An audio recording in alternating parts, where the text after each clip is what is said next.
Hi, I thought I would just take a minute to share with you a little bit of my own history and my own history with money. It's not an accident I'm a money coach. I was born and grew up here in Canada's very far north. It's so beautiful and pristine. However, I grew up in a family that was both simultaneously religious and broke. Chronically broke. So I definitely had some mindset issues, and especially mindset issues trying to integrate the idea of being smart and aiming for wealth with my religious life. I went away to boarding school for high school because at about grade 9 I all of a sudden realized how isolated we were up here, and it was much more isolated then than it was now. Had a really good experience in high school, then went away to University of British Columbia. Loved my experience in Vancouver and didn't want to leave, so I didn't. However, my first job, or very early in my career, I skyrocketed to become vice principal of a private college. And it was a good job and it had a reasonable income, but I had no frickin' clue what to do with money, so I didn't pay attention to it.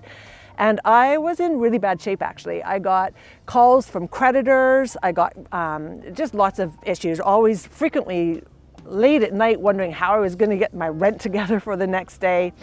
And the worst thing of all came about 10 years into this. I was now in my early 30s, mid 30s, and I went to a store, a Shoppers Drug Mart on Broadway in McDonald. Some of you know that exact Shoppers. And the young kid behind the till actually cut up my credit card in front of me. I had my life together in so many ways, but not financially. And when that experience happened in front of anybody else who happened to be around, I'm sure that would be illegal to violate privacy like that now. But when that happened, I was devastated, I was mortified, and I was up pretty much that entire night thinking, what the heck? How is it that I've got my act together in so many ways? I was a straight A student, good responsible job, and I'm getting my credit card cut up in front of me. So I knew I had to do something about it, but I didn't really know what.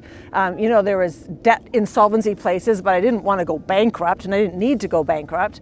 There were other people who wanted $500 a month to invest on my behalf, but where was I going to find $500 a month if I couldn't even pull off my rent?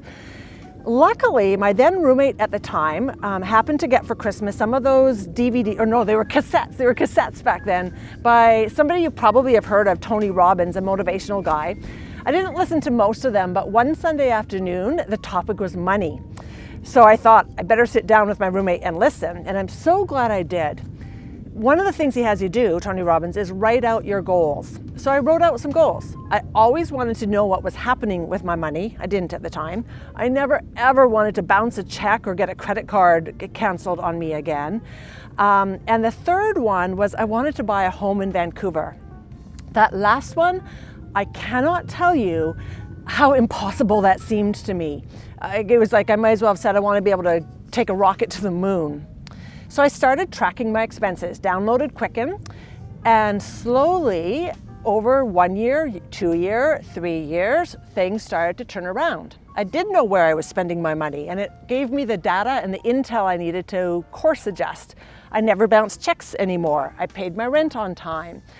And most extraordinarily of all, within 4 years, I was able to buy my dream condo in downtown Gastown, Vancouver.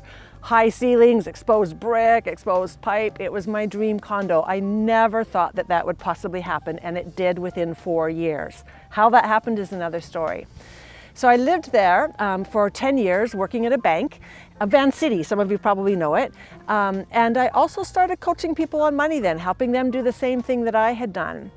So I lived there in that gorgeous condo for another 10 years. And then my parents, who were seniors up here in Yellowknife, needed some help. They were seniors, and the north can be really good to seniors, but it's also cold. So I moved up north. And then discovered a whole new thing, which was earning six-figure incomes, which is really nice, by the way. I then bought more property up in Yellowknife, and I now have 4 rental units. I've discovered what it is to invest. Along the way, I also learned to invest. So in short, I would say it's not a rags to riches story by any means, but it's certainly a story of someone in the middle class who started out really struggling, and then slowly but surely learned the skills and put in the time and effort to learn how to be really smart with my money.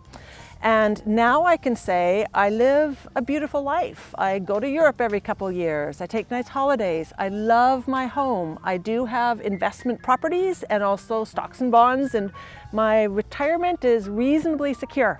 I have a little ways to go yet, but I'm almost there. So that's my story.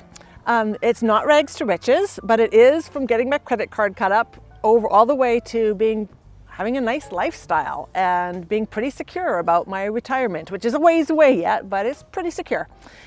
Just want you to know that, because if you also are maybe in the middle class and kind of struggling financially, I just want you to take hope from that and know that things are possible for you. So that's it. Nancy, up in Yellowknife, Northwest Territories, Canada's Money Coach.